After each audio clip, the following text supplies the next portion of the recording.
History has seen many kings and conquerors, but only one man rose from nothing. Only one man challenged the kings of Europe. Only one man almost ruled the entire continent. His name was Napoleon Bonaparte. This is not just a story of war. This is the story of ambition, power, and destiny. Napoleon Bonaparte was not born a king. He was not born into power. He was born in 1769 on the small island of Corsica. Corsica was poor. It was rough, and it was recently taken over by France. Napoleon grew up feeling like an outsider. He spoke French with a heavy accent. Other children mocked him. They called him strange and weak. But Napoleon had one powerful weapon: his mind. From a very young age, he loved books. He read about great warriors: Alexander the Great, Julius Caesar, ancient generals who shaped history. Napoleon did not dream of a normal life. He dreamed of greatness. At the age of 9, he was sent to a military school in France. Life there was brutal. He was lonely. He was bullied. But instead of breaking, Napoleon focused. He studied harder than anyone else. Mathematics, strategy, artillery. He learned how armies move. He learned how battles are won. When his father died, Napoleon became responsible for his family. Failure was not an option. At just 16 years old, Napoleon graduated. He became a second lieutenant in the French army. Then history changed forever. The French Revolution exploded. Kings were overthrown. Chaos filled the streets. For Napoleon, this chaos was opportunity. While others feared the revolution, Napoleon saw a path to power. He believed destiny was calling him, and very soon the world would hear his name. The French Revolution turned France into chaos. The king was executed. The government was weak. Enemies surrounded the country from all sides. France needed soldiers. France needed leaders.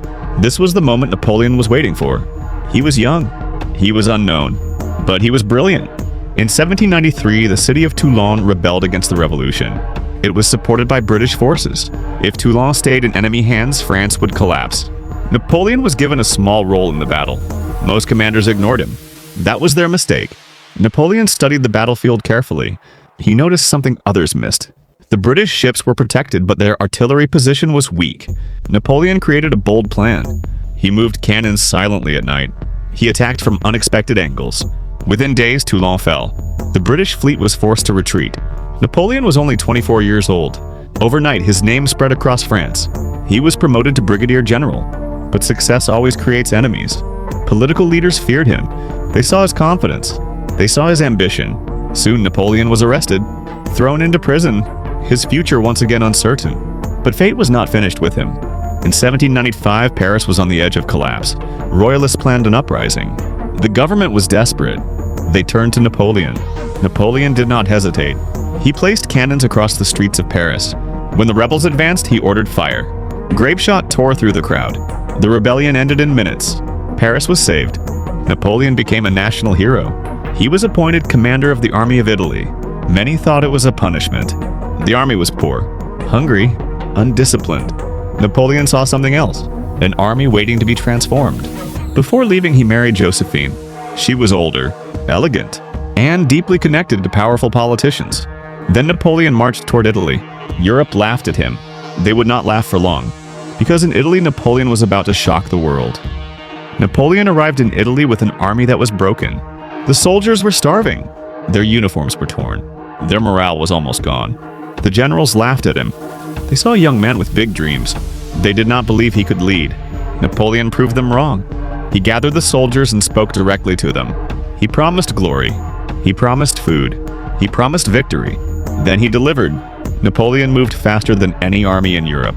He attacked suddenly. He split enemy forces before they could unite. The Austrians were confused. The Italians were shocked.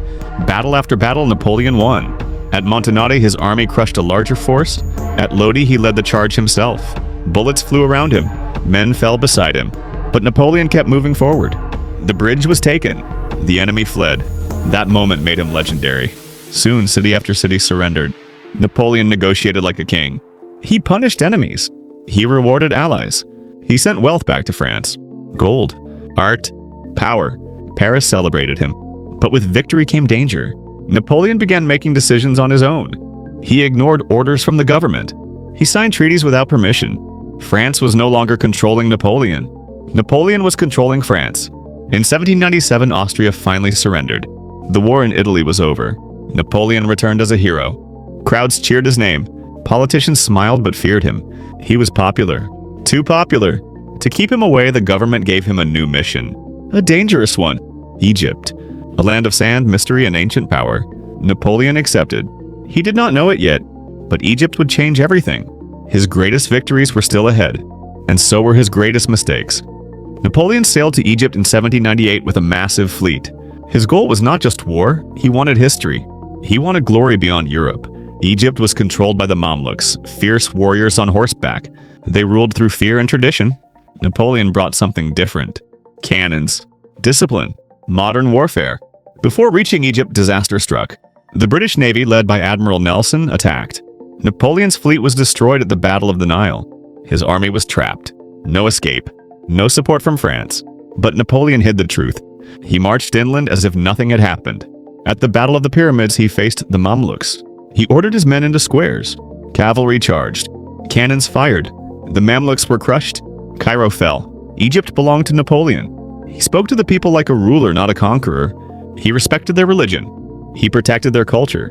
But Egypt did not accept him easily. Rebellions erupted. Cities resisted. Napoleon responded with force, harsh force. Meanwhile, disease spread through his army. Heat weakened the soldiers. Supplies ran low. Napoleon pushed forward anyway. He marched into Syria hoping for another victory. Instead, he faced his first true failure. The city of Acre refused to fall. British ships supplied the defenders. Attack after attack failed. Men died. Hope faded.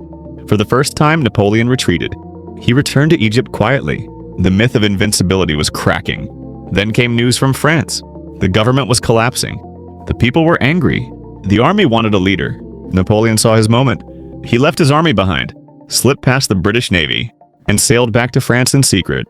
Egypt was lost, but Napoleon was not finished. His biggest move was about to begin. Napoleon returned to France in 1799 as a hero. No one spoke about Egypt's failure. They only remembered his victories. France was exhausted. The revolution had promised freedom, but delivered chaos. The government, called the Directory, was weak, corrupt, hated by the people. France needed order. Napoleon watched quietly. He listened. He waited. Then he struck. In November 1799, Napoleon carried out a political coup. It became known as the coup of 18 Brumaire. Soldiers surrounded the government buildings. Politicians panicked. Debates turned into shouting. Napoleon stepped forward, calm and confident. The old government collapsed in a single day. A new system was announced. 3 consuls would rule France, but everyone knew the truth. Napoleon was in control. He became first consul of France, in name a servant of the Republic. In reality, its master. Napoleon moved fast. He repaired France's broken economy. He reformed the tax system. He rebuilt roads and cities. Most importantly, he restored order. Then came his greatest civilian achievement, the Napoleonic Code. For the first time, France had a clear legal system. Equality before the law, protection of property, end of feudal privilege. The people loved him. Napoleon also made peace with the church, ending years of religious conflict. France was calm again, strong again, but Europe was watching. Kings and emperors feared Napoleon. They knew peace would not last. Napoleon did not disappoint them. War returned. And this time, Napoleon was no longer just a general. He was becoming something far greater, something dangerous. By 1802, Napoleon was unstoppable. France was stable. The economy was improving. The people admired him. A public vote was held. Napoleon was declared first consul for life. But even that was not enough. Napoleon believed power should never depend on elections. He wanted permanence. He wanted legacy. In 1804, Napoleon made his boldest move yet. He crowned himself Emperor of France. The ceremony took place in Notre Dame Cathedral. The Pope was present. The entire world was watching. As tradition demanded, the Pope was meant to crown him. Napoleon refused. He took the crown from the Pope's hands and placed it on his own head. The message was clear. His power came from himself alone. Europe was shocked. A revolutionary general had become an emperor. Kings across Europe felt threatened. Coalitions formed. Armies gathered. War was inevitable. Napoleon was ready. What followed would change warfare forever. At Austerlitz in 1805, Napoleon faced the combined armies of Austria and Russia. He appeared weak on purpose. He lured the enemy forward. Then he struck with perfect timing. The enemy army collapsed. Austerlitz became known as Napoleon's greatest victory. Europe trembled. One by one, nations fell. Borders were redrawn. Kings were removed. Napoleon placed his own family on foreign thrones. France stood at the center of Europe. Napoleon ruled an empire stretching across the continent. But victory creates arrogance, and arrogance creates enemies.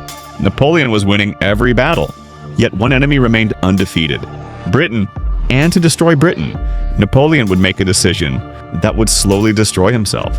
Britain was Napoleon's greatest enemy. He could not defeat Britain at sea. The British Navy was too strong, so Napoleon chose another path. He decided to destroy Britain economically. In 1806, he announced the Continental System. All European nations under French control were ordered to stop trading with Britain. The plan looked powerful on paper. In reality, it was a disaster. Europe depended on British goods. Smuggling increased. Prices rose. People suffered. Many countries secretly ignored Napoleon's orders. One of them was Russia. At first, Tsar Alexander I supported Napoleon, but the Continental System damaged Russia badly. By 1812, Russia openly broke away. Napoleon saw this as betrayal, and Napoleon never forgave betrayal. He made the most dangerous decision of his life. He decided to invade Russia. In June 1812, Napoleon marched east, with the largest army Europe had ever seen. Over 600,000 soldiers. At first, there was no resistance. The Russian army retreated. They burned villages. They destroyed supplies. Napoleon advanced deeper and deeper. Then winter arrived. Food ran out. Horses died. Soldiers froze.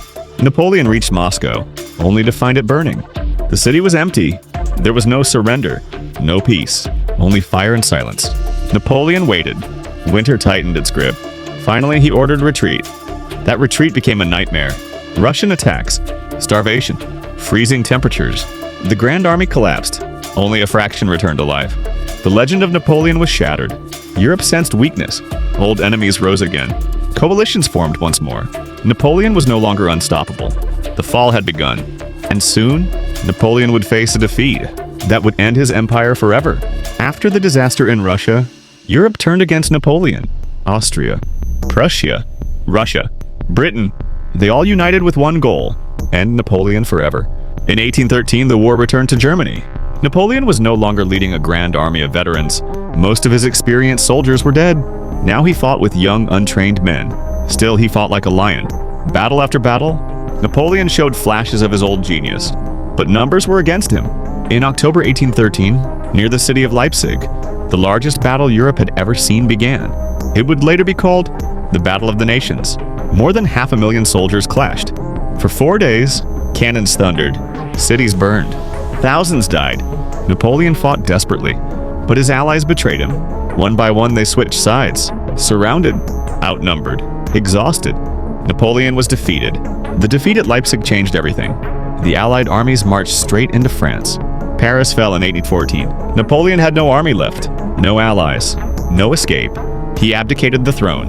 For the first time, Napoleon Bonaparte surrendered. The man who once ruled Europe was sent into exile. On a small island called Elba, the world believed the story was over. Kings celebrated, Europe relaxed. But they made one fatal mistake. They underestimated Napoleon. Because exile could not kill his ambition. Napoleon's exile on Elba lasted less than a year. He observed, he planned, he waited. Europe was weak. The Allies were complacent. The French people were unhappy. In March 1815, Napoleon escaped. With a small fleet, he returned to France. The army sent to stop him deserted and joined him instead. Napoleon marched to Paris. The crowds cheered. The government collapsed. And once again, he became Emperor of France. This period became known as the 100 Days. Napoleon acted swiftly. He reformed the army, prepared for war, and waited for the Allied response. The coalition armies, Britain, Prussia, Austria, and others assembled quickly. Napoleon faced his final challenge. In June 1815, near the town of Waterloo, the fate of Europe would be decided. For hours, cannons roared. Cavalry charged. Infantry fought tooth and nail. Napoleon's brilliance shone, but luck had abandoned him. The Prussians arrived to support the British. The battlefield tilted against him. By nightfall, Napoleon was defeated. The dream of a European empire was over. Napoleon surrendered once again. This time, there would be no return. He was exiled to a distant island, Saint Helena in the middle of the Atlantic. There he would spend his remaining years, reflecting on a life of glory, ambition, and mistakes. Napoleon Bonaparte, the man who conquered Europe, would die in isolation. Yet his story would live forever, a legend born of genius, ambition and tragedy, and history would never forget him. Napoleon's life was extraordinary. From a young boy on Corsica to the Emperor of Europe, he rose higher than almost anyone else in history. But greatness comes with a price. His ambition, brilliance, and determination changed the world. And yet it also brought war, destruction, and exile. History remembers him not just as a conqueror, but as a strategist, a reformer, and a man driven by a vision. Even in defeat, his influence remained. His laws shaped nations, his battles inspired generations, and his story became a legend that lives on. Napoleon taught the world that ambition without limits can achieve the impossible, but it can also destroy everything in its path. And now as we close this story, remember, every empire rises and falls, but the lessons remain forever. If you enjoyed this journey through history, don't forget to subscribe for more amazing stories that will shock, inspire, and leave you amazed. Hit the like button, share this video with friends, and turn on notifications so you never miss a story that changes the way you see history. And that was the incredible journey of Napoleon Bonaparte, a man who rose from obscurity to rule an empire, whose ambition reshaped Europe forever. If you love this story and want to uncover more shocking, mind-blowing tales from history, make sure to hit that subscribe button now. Don't forget to like this video, share it with your friends, and turn on the notification bell so you never miss another story that will amaze you. History is full of surprises, and the next epic story could change the way you see the world. Stay curious, stay inspired, and we'll see you in the next adventure.